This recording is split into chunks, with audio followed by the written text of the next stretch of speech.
राधा वल्लभ श्री हरिवंश महाराज जी, मैंने अध्यात्म मार्ग को आपसे ही जाना है। इससे पहले व्यर्थ का ही जीवन जिया है, द्वंद्वों में फंसकर। परंतु आज ऐसी स्थिति है कि मेरे लिए आप ही सब हैं।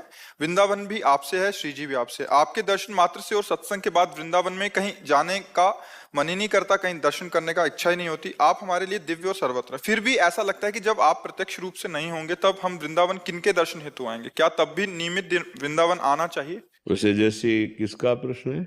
जैसी भावना आपकी, अगर ऐसी भावना परिपक्व हो जाए तो आपको लगेगा ही नहीं कि हमारे गुरुजी गए हैं या संत गए हैं। ऐसा नहीं लगेगा, क्योंकि ये शरीर भले चले जाए लेकिन इस शरीर के अंतर्गत जो परमात्म तत्व है वो तो कभी जाएगा नहीं ना। वो तो सर्वत्र व्याप्त तत्व है। जैसे गुरु तत्व है ऐसे ईश्वर तत्व है। गुरु तत्व को कहा गया अखंड मंडलाकारम व्याप्तम येन चराचरम। तो एक व्यक्ति के ढांचे में जो बैठा हुआ तत्व है, और ढांचा तो जा सकता है, वो नहीं जा सकता। और आप खास तौर से प्यार उसी से करते हैं, ढांचे से नहीं। ढांचा अगर आज है तो कल नष्ट होगा, पक्का नष्ट होगा। ये नाशवान है, लेकिन इसमें जो बैठा है वो अविनाशी है। और अगर भाव आपका बना है तो ऐसे ही प्रेमानंद रूप ऐसे ही धारण करके वो अविनाशी तुम्हारा शासन करता रहेगा। तो तुम्हें लगेगा कि दुनिया की नज़र में वो चले गए, लेकिन मेरी नज़रों में तो हर समय सामने बसे हुए हैं। तभी बात, प्रेम का मतलब यही होता है। शरीर की उपस्थिति या अनुपस्थिति प्रेम में कोई फर्क नहीं पड़ता। जैसे गोपीजन, मथुरा कितनी दूर है और वृंदावन, भगवान का आदेश नहीं था तो कभी कोई गोपी मथुरा में कदम नहीं रखा। और प्यार में तड़पते हुए जब उद्धव जी ने देखा तो उनके पास ही श्री कृष्ण दिखाई दिए। भाव में कभी श्री कृष्ण के सानिध्य में, कभी विकलता है। दोनों स्थितियां देखकर उद्धव जी चरणों में लौट गए कि ऐसा प्रेम, अभी तक तुम अपने को ज्ञानी समझते थे लेकिन अधूरे थे। आज जाना वास्तविक प्रेम में शुद्ध ज्ञान का क्या प्रकाश होता है। कभी ऐसा महसूस नहीं हुआ गोपीजनों को कि प्रभु हमसे दूर हैं। वो खुद कह रहे हैं उद्धव से कि नाहिन रहे हो ही माँ ठौर। अब हृदय में जगह नहीं रह गई तुम्हारे उपदेश की। नंद नंदन अछत, यहाँ विनाशी स्वरूप से प्रभु विराजमान हो गए। तो जब हम किसी से अपनापन करते हैं और वो सत्य वस्तु होती है तो हमारे दिमाग में, हमारे हृदय में वो छा जाती है। जब हम असत वस्तु से करते हैं तो ममता उसकी भी हो जाती है, पर फिर उसका वियोग होता है। उपस्थिति सत की निरंतर होती है, असत की रह नहीं सकती। वर्तमान में भी वो नष्ट हो रहा है प्रतिपल। असत है ना, देखो पता नहीं चला बाल्यावस्था का किस तारीख से परिवर्तन हुआ, पर खत्म हो गई। पता नहीं हुआ जवानी का किस तारीख को आयु, किस तारीख को खत्म हो गई। अब पता नहीं चलेगा किस तारीख को ये शरीर पूरा खत्म हो जाएगा। ये प्रतिपल मर रहा है क्योंकि मरण धर्मा है। अविनाशी प्रतिपल वैसा, मैं वैसा ही था बाल्यावस्था में, मैं वैसे ही था गर्भ में भी, मैं वैसे ही था जवान में भी, मैं वैसे ही था बूढ़े में। मैं अगर मुक्त नहीं हुआ तो अगला जन्म फिर वैसे ही होगा और उसी को मैं मान लेगा। मैं के साथ जो जो जुड़ता जाता है, जब तक वो नहीं हटेगा तब तक मैं मुक्त नहीं हो सकता।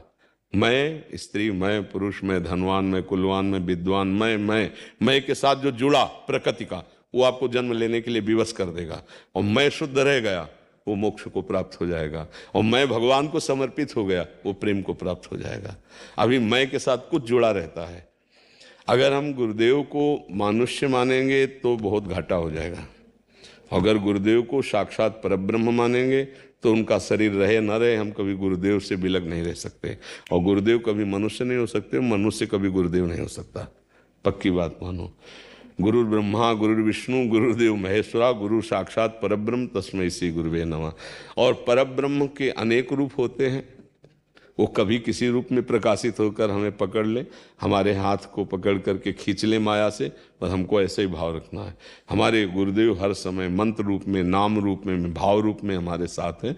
नहीं तो फिर असहाय हो जाएंगे, फिर तो असमर्थ हो जाएंगे। तो ऐसे को क्या पकड़ना जो मरे और जिए। जो हमारा साथ छोड़ दे वो हमारा गुरु कैसे हो सकता है? जो हमारा साथ छोड़ दे परब्रह्म कैसे हो सकता है? हर समय गुरु यहीं बैठे रहते हैं आज्ञा चक्र में। कभी गुरु से बिलग थोड़ी एक सेकेंड नहीं, हर समय यही आसन लगाए वो बैठे हैं। तो अगर हम अपना भाव ठीक कर पाए तो गुरु ब्रह्म है और वो कण कण में व्याप्त है और वो अविनाशी है और वो आपके हृदय में बैठा है और जब तक आपको मुक्त नहीं कर देगा तब तक वो नहीं मुक्त होगा। सच्चे शिष्य का यही लक्षण है कि गुरुदेव में प्रबल आसक्ति कर ले तो सच्चे गुरुदेव उसको मुक्त करके ही ले जाते हैं पक्का। जब तक मुक्त नहीं करेंगे तब तक वो उसके हृदय में कैद रहेंगे और उसका काम बना के तब फिर मुक्त होंगे। तो एक गुरुदेव हैं बाहर बैठे हुए, एक गुरुदेव हैं हृदय में बैठे हुए।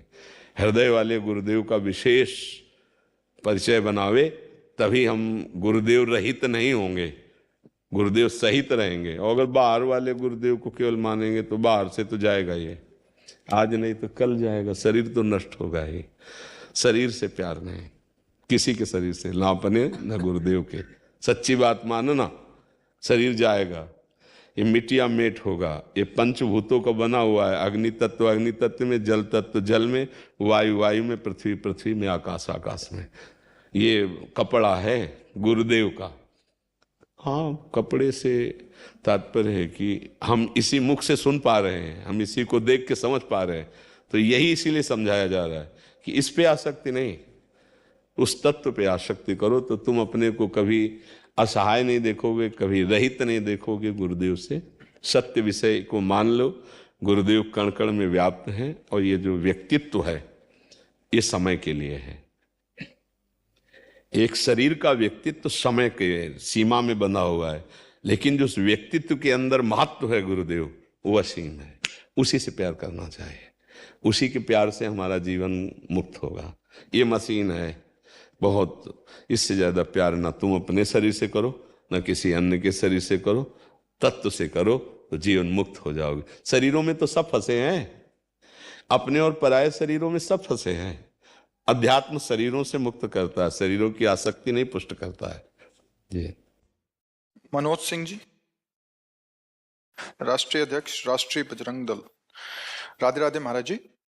महाराज जी, इनका प्रश्न था कि बहुत सारे महाराज जी हमारे सनातन संस्कृति में बहुत सारे ऐसे धर्म हो गए हैं, ऐसा पंथ खुल गए हैं जिससे मतलब हमें खतरा तो नहीं है आज की उसमें, मतलब आगे और क्या इनका खतरा तो है, मतलब दूसरे खतरा तो है। तस्मात् शास्त्रम प्रमाणम ते कार्याकार्यो व्यवस्थितो। अगर ये नहीं रहेगा तो खतरा ही खतरा है। शास्त्र क्या कहता है उसके अनुसार चलना बहुत कठिन है। तो हम खुद नहीं चल पा रहे हैं और दूसरों को अपनी वासनाओं की पूर्ति के लिए उसका सही स्वरूप न रख करके, अगर सही स्वरूप रखेंगे तो हमारी वासनाओं की पूर्ति नहीं होगी, क्योंकि उपासना वासना को भस्म करती है, सजाती नहीं है। अध्यात्म